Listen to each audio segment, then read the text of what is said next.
Like that's the biggest concern I always had. But if you play it as a core, the cool thing is the creeps, like the large camp, is really close to the lane, so you can just casually arrow the big creep or whatever if you just want the extra experience, and you can take it away from the enemy as well. Dogfights. Early ensnare from Zai and a lot of body. And they are going to be able to get the first blood onto Dogfights, getting sumail. An extra lead that he didn't really need already versus the Dragonite. He's doing well for himself. 13-6 compared to the 8-2.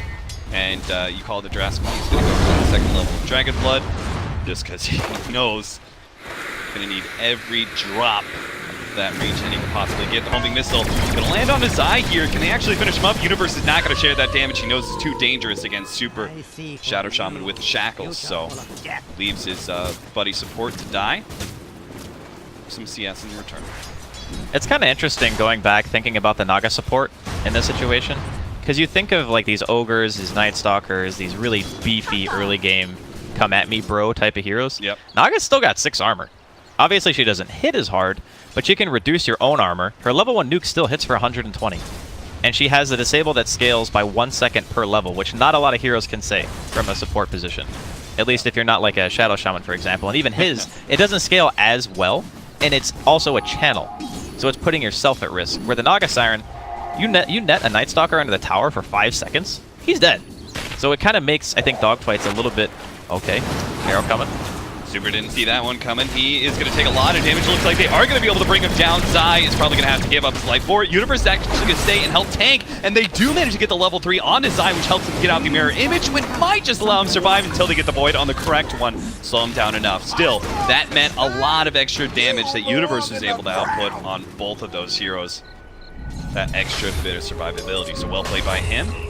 Top lane, Crit does manage to snag the bounty rune away from in July. Attempting to contest. One of the best things you can do as an offlaner, right, is just go into that enemy jungle, grab the support's bounty rune, and then go back and grab your own. Yeah, it's like that, and getting your own pull always feels really nice. Yeah. And it's a lot to do with the support movement as well. Like, this game, EG supports have been rather mobile. They've been out and about, so... You can, I think if you're in July in this situation, you're still a little bit scared, but at the same time, you know, you're already level 4. It's only 4 minutes in. Another one. Super is going to get caught by the ensnare arrow combination again. They are really putting in the work for this off-lane Mirana. A lot of it helps that, you know, the starting setup. They're actually going to get another one here. They don't have the arrow, but they can just get a lot of damage chipped into Paparazzi. He needs to be careful. Like, if he gets netted again into another arrow and he doesn't use any of his regen, he could just die. I think he realizes this too, so he's going to back off. Start backing away. The wraparound here looks like the stomp not able to go off the void. Comes out from Dogfights, actually stops that channel. Will allow Sakup to get back to safety, and they've got a shrine ready to go, so pretty efficient use of this one. All 3 heroes needing it desperately. The more I think about this Naga support, the more it kind of feels perfect for this. So Rocket Barrage really only functions in a situation where you're only hitting one target. And the mirror image, you get the extra illusions on top of it. So sure, they die fast, but you're still eating a good chunk of that DPS output. Yeah, absolutely. Zai could be in trouble again here. Bolts onto the arrow. Universe throws it out. Now it's play by Dogfights. Positions himself between the Mirana and his channeling support Super to be able to block the arrow, getting the maximum CC duration. Zai in the process. Well, I just want to take a second to point out, and it feels like a constant theme with EG games, but my god, Sumail is owning his lane. He is, like, over a level higher. Yeah, he is definitely winning this one big time. And it's not like there's a roaming Mirana. I mean, sure, they killed Dogfights once when he came mid, but that's not the, you know, that's not the mid player. Takata. Stun out. Super not able to get there in time for the shackles just yet. The void slows him down a little bit longer. Super positions himself to dodge the stomp, but now with the Invis rune, Sumail actually turns around. The ensnare stopping the channeling there, and Zai gets at the pace. They are going to be able to finish up Super with the drain. Sumail now focused on Sakata, who's also going to end up going down here pretty quickly. Does manage to get the void off. The stomp goes down, catching 2. Paparazzi trying to get away, but not able to do so, and they just run over all of IGV.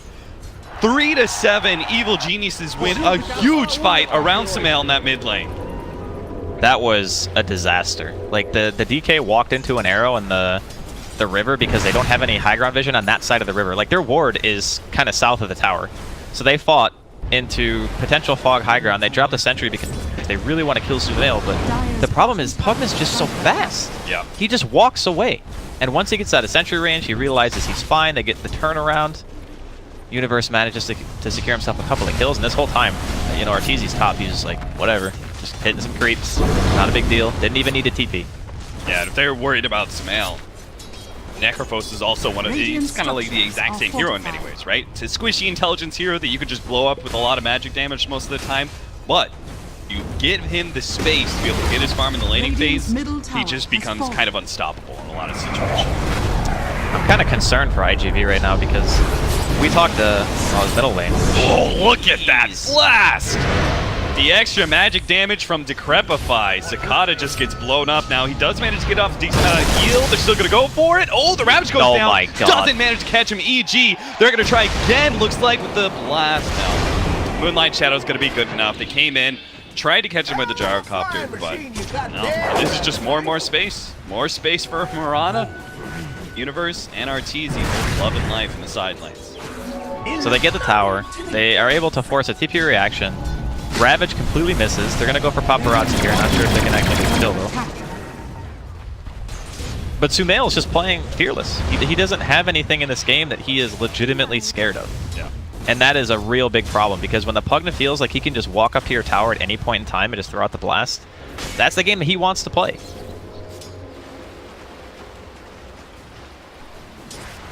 Arteezy is actually going to be trying to stat up a little bit here. Rod of Atos. That change in Rod of Atos, opening up the double bracers. Ooh, I know there are so many supports that see a lot of value in that and a lot of intelligence core. I mean, it doesn't matter who you are. You don't feel bad about buying 2 bracers. You know what I mean? You don't. That's true. It's just so stat efficient. The only If you had the extra slots for it, an agility hero would be like, I'm down for double bracers. Yeah, sure. exactly. It's just a matter of, like, the inventory space is what becomes the precious commodity at that point. Yeah. Oh, nice play. Sumail sets it up. Managed to get the trap by into the arrow, and IGV just falling apart here at the seams. They seem to have no ideas about how to be able to stop EG. I mean, look at Zai right now. He's just chilling out in the mid lane. Super far position. All of EG members, like every single one of them, are positioned super forward onto IGV side of the map because they just don't really feel much threat. I think a lot of it just goes back to the laning phase and seeing how well sumail did, which is not really much of a surprise on its own. Cicada gonna go for the TP here. Should be okay. But the bottom lane, they killed the Shadow Shaman twice in a 2v3. Yeah. And sure, you know, Zai traded his life or whatever, but Universe was farming. He's got 37 CS. The mid DK's only got 39. He's got more CS than the Gyro. And the supports, because they had to be in the bottom lane, the Shadow Shaman is still level 4. It's 10.5 minutes in. That is very underleveled for a support. Granted, I don't think he's used the tome yet, or I don't know if he bought it, or maybe they gave it to Dogfights, but I think, yeah, okay, he just bought it now. So he'll be around level 5, which means he's like a minute or 2 off what he wants to be. Later Serpent Wards means you have no tower pressure right now. So they need to buy a little bit more time for those ultimates, wait for the next time that the Tide has mana, because Injuly is a little bit low at the moment, and they have to try to do something. They can't let the game keep running this course. Now they've got the level 10 on Pug now, which gives him a huge boost in survivability, 225 extra HP. He also has the Veil of Discord. He's got a regen cap. My God, that is the perfect rune for this type of game. It certainly is. He didn't even care about taking tower shots. Regen to work around with. Good. Even getting some chip damage onto the tier 3s. Meanwhile, IGV, they still have kind of this slower lineup because they have a Tidehunter. Tidehunter naturally is more of a farming offlaner than most others. He's still trying to get his mech. Well, their lineup isn't supposed to be slow. That's the problem. Yeah. Like, you don't pick safe lane Gyro and a DK mid to not, you know, take objectives at the very least. You bring your Gyro and your DK to one lane. You say, okay, fight us, or the tower's dead. That's kind of what you want. In July, getting a bit low there from the blast and the life drain. But I'm unsure as to how much time they actually have. Well, not much. It's looking like maybe, what, 4 or 5 blasts? Yeah, probably. They're finally going to make the initiation onto him. They do have the Ravage, but they're not going to try for it. Crit covers Sumail's tracks there. But this is still like commitment coming out from IG.V that is resulting in 0 kills and really not letting up the pressure whatsoever. Man. They are going to be able to get the arrow onto Sakata. Sumail sits in the back, drains his life away. They do manage to catch Universe on the side here with a silence, but what a clap. And now the setup here. Crit throws out that Earth Splitter, let off the sleep. The Ravage goes off to be able to protect them. Maybe they can turn this around, but the Gyrocopter ultimate dropping down. It just can't do enough. There is not enough damage on the table to kill any of the heroes of Evil Geniuses. EG just 4 versus 5ing basically, winning. I was gonna say, can we talk about how Arteezy's still not there? I mean, this could literally be almost any other pro player in the game and be winning. Arteezy really hasn't had to do anything, man. He's played Necrophos against one hero and just kind of done laning phase things. I mean, what is his saying? For the boys? I think the boys are doing it for him this game. Yeah, they really are. That was not even a bad Ravage from Injuly. That's like the most depressing part, I think, for IG.V is they had a really good counter Ravage, but the Shadow Shaman still wasn't 6. So there's no follow-up damage. Sure, the cooldown's there, got Zai really low, didn't quite finish him off, and then EG heal up, you know, they go for the Shrine, they come back, and they just want more. Oh my god, now it's an Arcane Rune for Sumail. He's got his Ether, too. Oh no. Alright, bye-bye tier 3. IG.V gotta cook up a plan fast.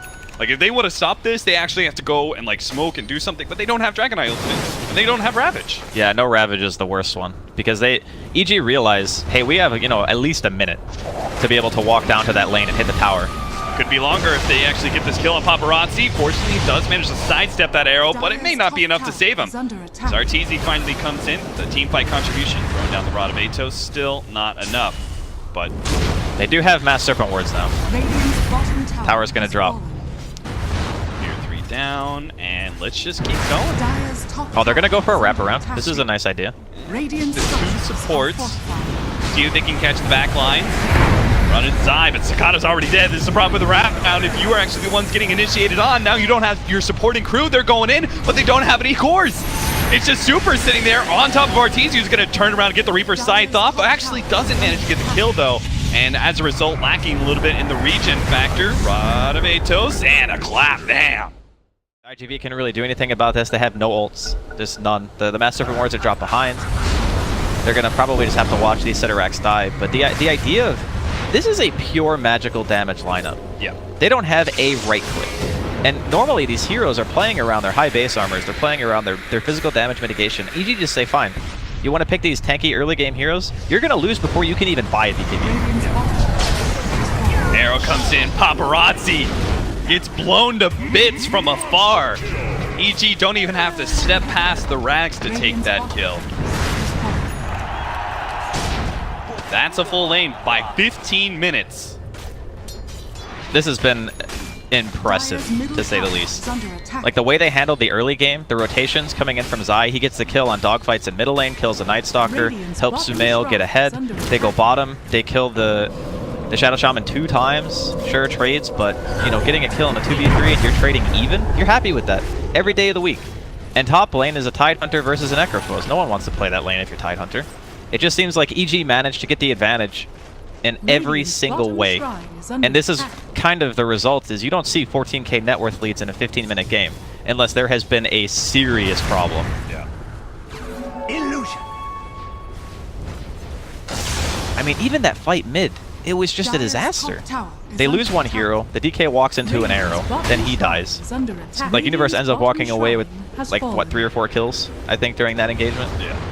I mean, this kind of makes me think back to, what was it, TI4? We had that push meta going on, and everything was so fragile.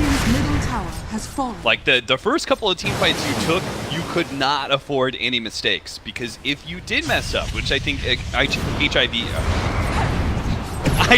I'll let it go, don't worry. Sakata, he's going to be blown up by the Reaper's Scythe. He gets taken down, and they go for the sleep combination. Look at IG.V. They are all grouped up for this one. Crit, let out the sleep, hits 4. Ravage goes down, tries to stop some of the damage, just not going to be enough because Sumail's sitting in the back. He'll take a couple of kills for himself. Triple there, and that's it. IG.V. They'll call it finally. Not at 15 minutes when the first lane of Rax went down, but at 16 and a half, the second lane of Rax would have gone down. Unbelievable pace that Evil Geniuses just brought to this first game. That draft was nuts. I am really a huge fan. We said it at the beginning when we saw the opening of